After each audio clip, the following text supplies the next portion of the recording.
2025년이 이제 열흘 남짓 남았습니다.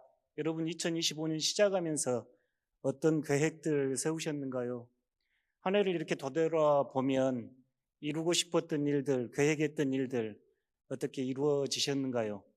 이루어진 일들도 있겠고 또 그와 반대로 이루지 못하고 좌절되고 실망하고 낙심한 일들도 있을 겁니다. 대입이나 취업을 준비했던 청년들, 대입에 지나가기도 하고 또 실패하기도 하고 원했던 취업의 자리를 가기도 하고 못 가기도 했을 겁니다. 또 직장 생활을 성실하게 하신 저희 어른들, 뜻하지 않게 해고 통지를 받기도 했을 겁니다. 건강검진 갔더니 질병이 발견되었다고 또 근심하면서 병원을 드나들기도 했겠죠. 여러분 올 한 해 어떠셨는가요? 여러분의 계획대로, 여러분의 바람대로 잘 진행돼 오셨습니까? 아니면 그러지 못한 일들도 있는가요? 오늘 대림절 네 번째 주일, 자신의 계획, 아름다운 행복을 꿈꾸었던 한 사람 요셉이 자신의 꿈이 좌절되고 실망하고 절망하는 그 자리로 새롭게 펼쳐지는 예수 탄생 이야기를 임마누엘, 하나님이 우리와 함께 계시다는 주제로 여러분과 나누고자 합니다. 이 사람 요셉, 오늘 우리에게 어떤 삶을 살아가야 할지 영적 스승이 됩니다. 예수 탄생 이야기에 대한 마태의 증언 1장 18절부터 19절 함께 읽어보도록 하겠습니다. 예수 그리스도의 나심은 이러하니라. 그의 어머니 마리아가 요셉하고 약혼하고 동거하기 전에 성령으로 잉태된 것이 나타났더니 그의 남편 요셉은 의로운 사람이라 그를 드러내지 아니하고 가만히 끊고자 하여. 아멘. 지난 한 주 요셉과 좀 지내보고 싶었습니다. 요셉은 어떤 마음이었을까? 예수 탄생 이야기를 이 마태는 요셉의 관점에서 우리에게 들려주는데요.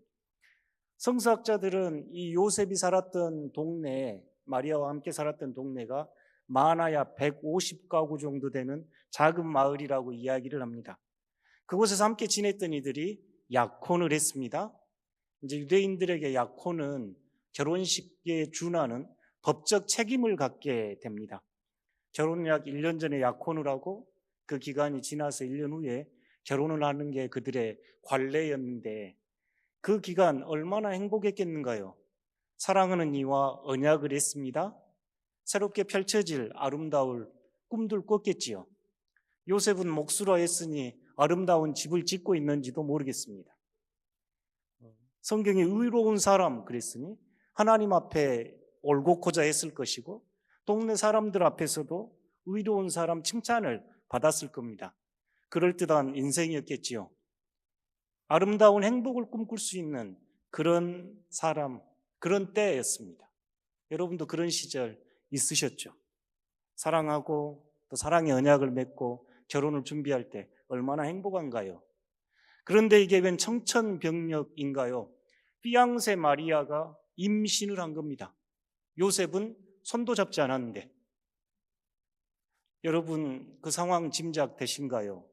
작은 마을에서 행복한 결혼을 꿈을 꾸었는데 아내 될 사람이 임신을 했습니다. 여러분이 그 요셉 자리라면 충분히 그 마음 헤아려지죠. 그 사랑했던 마리아에 대한 얼마나 깊은 배신감이 있었겠는가요? 결혼을 앞두고 다른 애를 임신해 왔습니다. 또 조그마한 마을이라 마을 사람들의 수군거림과 수치와 평가는 얼마나 컸겠는가요? 이 파혼하고 그 당시에 율법은 결혼하기 전에 이 여인이, 물론 결혼한 후에도 여인이 부정한 일로 임신을 해오면 돌을 던져서 징벌할 수가 있었습니다. 근데 성경은 요셉은 의로운 사람이라 가만히 이를 끊고자 하여 요셉의 인격이 보여집니다. 크게 소리내어 분노하고 다른 이들에게 마리아의 잘못을 까발려서 징벌할 수도 있겠지만 아이도 마리아를 위해서 조용히 끊고자 했습니다. 이런 요셉의 자리가 오늘 우리의 자리 아닌가요? 내 인생, 내 삶, 내가 계획하고 내가 원하는 삶 연초에 계획해 보고 또 단기로 장기로 인생 계획해 보지만 어느 날 갑자기 알 수 없이 큰 절망과 고통의 현실 앞에 놓이는 게 저희 인생이지요. 취업이나 질병, 사랑하는 이의 배신, 인간관계에서 겪게 되는 어려움들, 요셉의 자리가 오늘 여러분의 자리 아닌가요?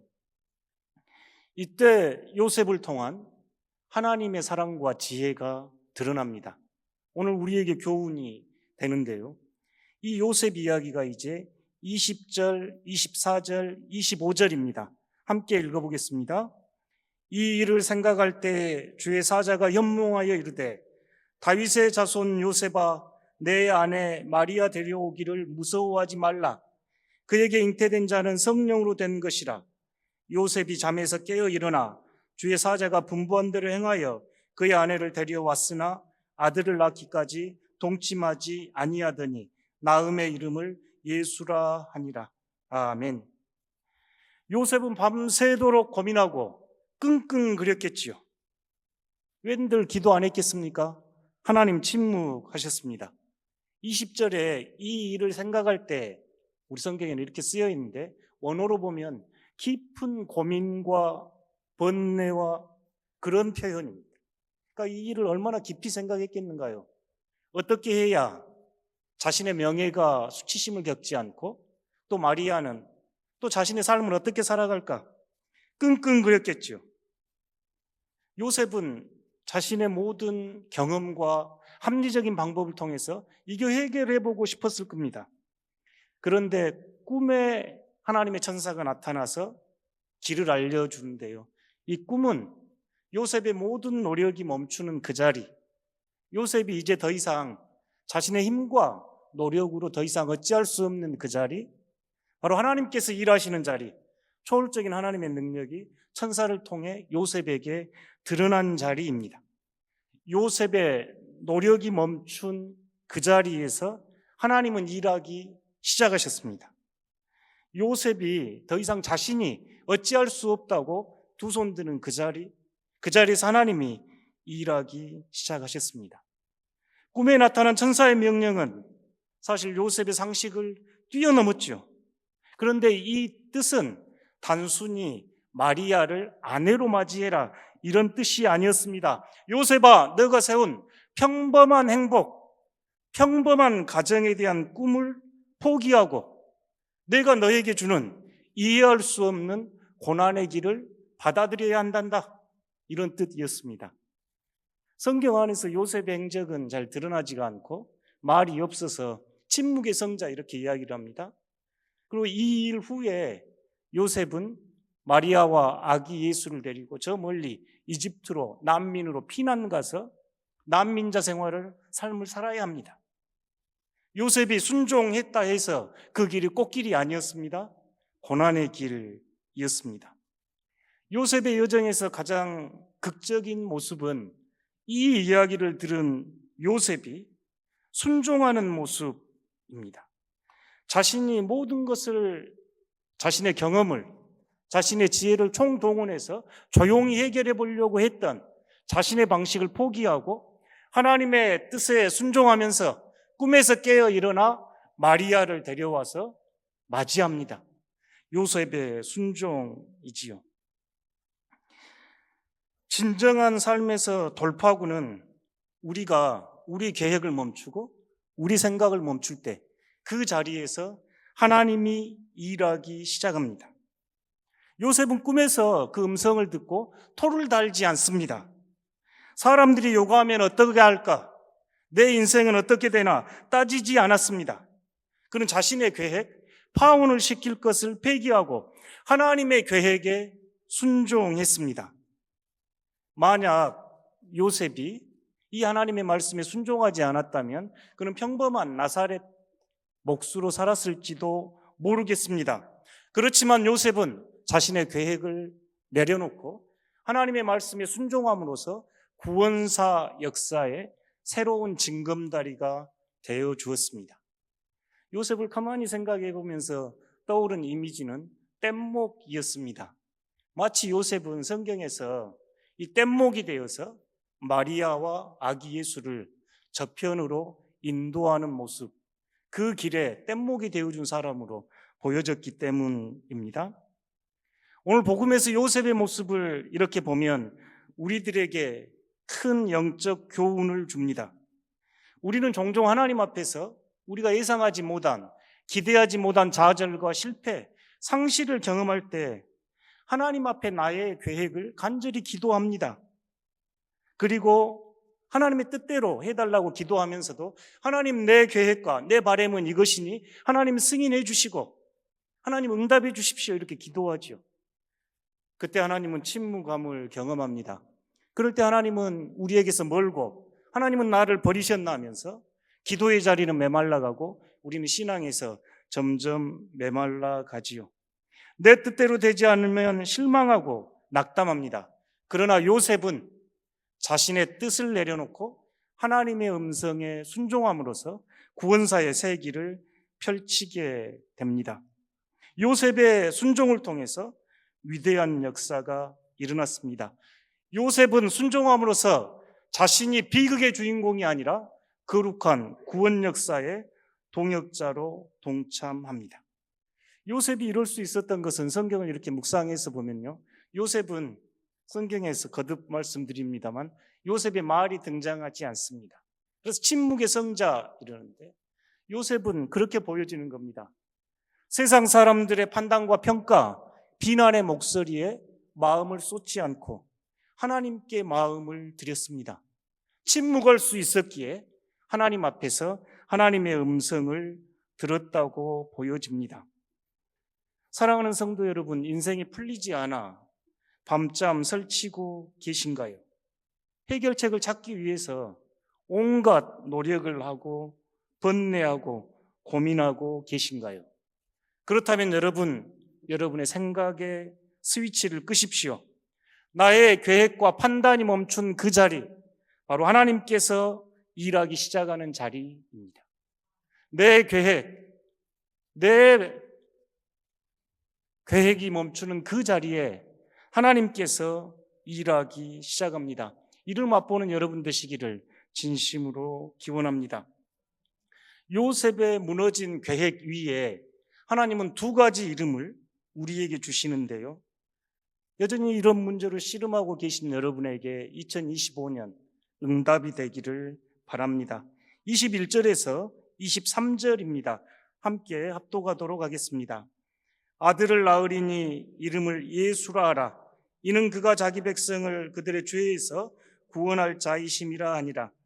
이 모든 일이 된 것을 주께서 선지자로 하신 말씀을 이루려 하심이니 이르시되 보라, 처녀가 잉태하여 아들을 낳을 것이요 그의 이름을 임마누엘이라 하리라 하셨으니 이를 번역한즉 하나님이 우리와 함께 계시다 함이라. 아멘. 자신의 꿈이 무너진 자리, 자신의 계획이 무너진 그 자리에 오늘 두 가지 이름이 주어졌습니다. 첫 이름은 예수. 예수 이름이 어떤 뜻인가요? 그래도 신앙생활 하면서 예수님 이름 뜻 정도는 아시면 좋겠는데, 자기 백성을 죄에서 구원할 자, 이 말은 구약성경에 여호수아와 똑같은 말입니다. 여호와께서 구원이시다. 여호와가 구원하신다. 마치 여호수아가 그 옛날 출애굽하여 이 광야를 지나서 가나안 땅에 입성했듯이 예수님은 죄에 빠진 저희를 구원하셔서 하나님의 나라로 인도하시는 분, 예수란 이름은 자기 백성을 죄에서 구원하시는 분, 구원자, 이 뜻이 예수 이름에 담겨 있습니다. 눈에 띄는 게 죄이네요. 죄가 뭔가요? 여러분, 죄라 하면 뭐라 응답하시겠는가요? 사실 이 죄는 우리가 어떤 나쁜 짓을 하거나 율법의 계명이나 율법을 어기는 그런 차원을 훨씬 뛰어넘습니다. 신앙에서 죄를 이야기하는 것은 여러분에게 어떤 죄의식을 심어주고자 하는 것 아닙니다. 우리 삶의 가장 큰 고통의 뿌리가, 원인이 하나님께 시선을 두지 않고 그 자리에 나를 올려놓고 살기에 이 죄를 우리가 회개하면서 예수 그리스도는 내 삶의 주인이 내가 아니라 하나님이시다 함을 우리에게 보여줌으로써 우리에게 참 자유를 주신 분이기에 죄에서 구원하는 자, 이렇게 이야기합니다. 요셉은 하나님께 그렇게 기도하지를 않았습니다. 사회적 수치로부터, 다른 사람들의 평가로부터 저를 구원해 주십시오. 그러나 하나님은 요셉에게 더 큰 구원을 선포했습니다. 요셉아, 이 아이는 너의 체면을 구하러 온 것이 아니단다. 너와 마리아와 온 인류를 죄에서 구원하기 위하여 이 땅에 오셨단다. 우리는 종종 삶에서 다가오는 고통과 상실, 아픔의 문제를 경험할 때는 하나님에게 정직하게 기도할 수 있습니다. 하나님, 이 실패로부터, 이 상실로부터, 이 어려움으로부터, 이 질병으로부터 저를 구원해 주십시오. 좋은 기도입니다. 물론 하나님께서는 응답하십니다. 그러나 성경은 우리에게 더 본질적인, 가장 깊은 내면에 내 삶의 참 주인이 누구인지, 하나님이 앉아 계신지 내가 앉아 있는지 묻고 선택하라 이야기합니다. 오늘 요셉의 이야기는 예수님은 우리를 그 자기중심성에서, 자신이 모든 것의 주인인 내 삶에서 하나님이 주인 되게 하라, 그것이 구원이라 우리에게 이야기해 줍니다. 두 번째 이름이 임마누엘입니다. 요셉이 순종했다고 요셉의 삶이 꽃길을 걷는 것은 아니었죠. 마리아의 배는 불러왔고 사람들은 수군수군 했을 겁니다. 그 마을에서 삶도 생활도 평안하지 못했겠지요.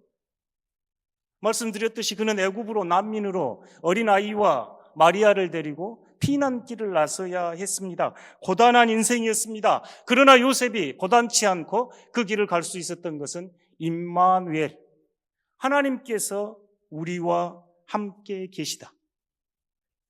마태는 임마누엘, 하나님이 우리와 함께 계심을 이 예수님을 통해서 보여준 사람입니다. 하나님이 우리와 함께 계셔요. 하나님이 여러분과 함께 계십니다. 이 이야기를 아주 아름답게 들려준 이야기가 이사야 43장 1절에서 4절 이하인데요. 제가 새 한글 성경으로 번역된 것을 여러분에게 읽어드리겠습니다. 두려워하지 마라. 내가 너를 되찾으니, 내가 너를 너의 이름으로 불렀으니 너는 내 것이다. 내가 물 가운데로 지나갈 때 내가 친히 너와 함께 하겠다. 강 가운데로 지나갈 때 물이 너를 휩쓸어 가지 않을 것이다. 내가 불 가운데로 갈 때 걸리지 않을 것이다. 불꽃이 너를 사르지 못할 것이다. 내가 나의 눈에는 진귀하다. 너는 존중받고 있으며 정말 내가 너를 사랑한다. 아멘. 사랑하는 성도 여러분, 창조주 하나님께서 여러분 한 사람 한 사람을 지명하여 여러분 이름을 부르시고 여러분에게 너는 너무너무 진귀하단다. 나에게 보물이란다. 내가 너를 참으로 사랑한다. 내가 너를 너무너무 좋아한다. 지금 이렇게 말씀하시는 내용입니다. 그러면 우리 인생에 어려움과 장애, 고난이 없어야 되는가요? 성경은 그렇지 않습니다. 여러분이 물 가운데로 지나갈 때 물이 여러분을 해치 못하고, 여러분이 불 가운데로 지나갈 때 불이 여러분을 태우지 못하고, 바람 가운데로 지나갈지라도 여러분이 바람에 휩쓸리지 않을 것입니다. 사랑하는 성도 여러분, 신앙을 가졌다 해도 고난과 실패, 고통과 좌절이 있습니다. 임마누엘이 하나님은 우리에게 고난을 없애주신 분이 아니라 고난 안에 함께하기 위해서 오신 분이 임마누엘, 우리 주 예수님입니다.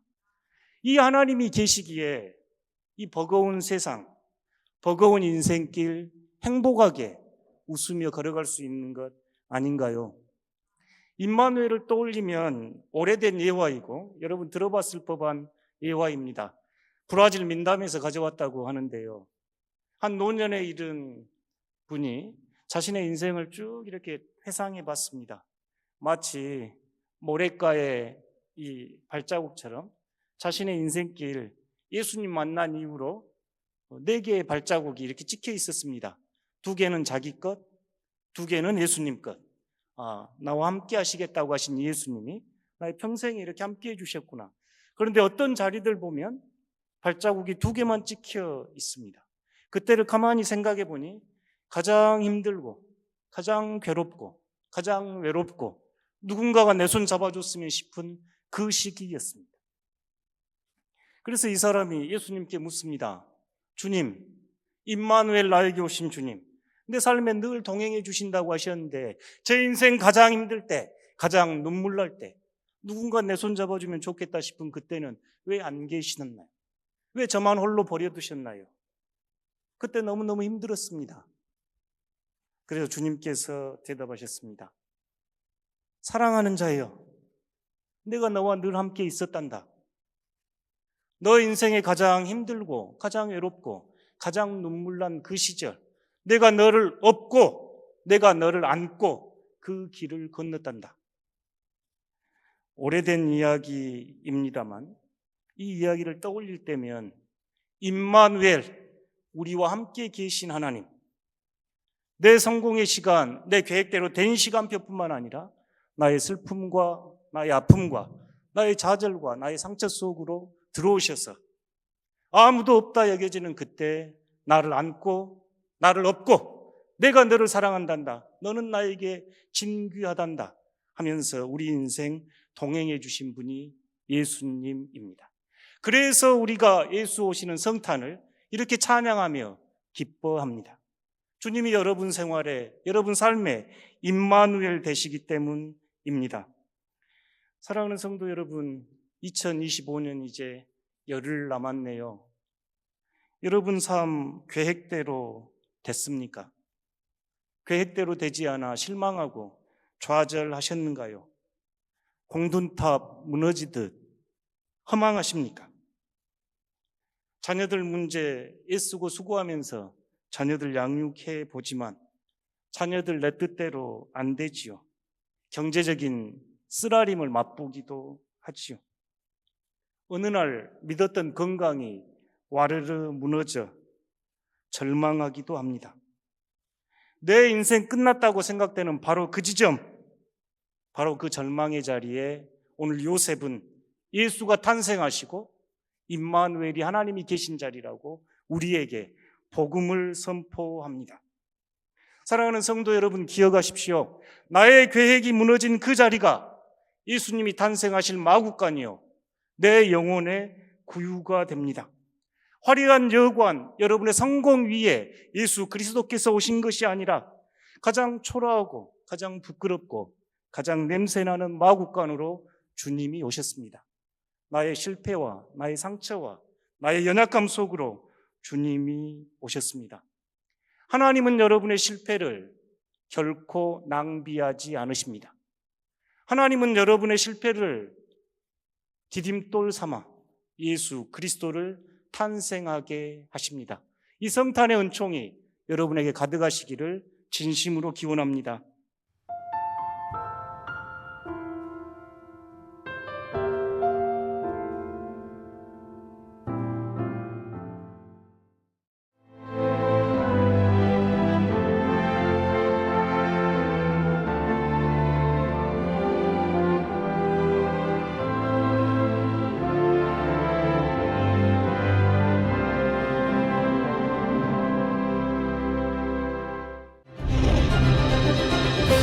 기회는 준비된 도시를 선택합니다.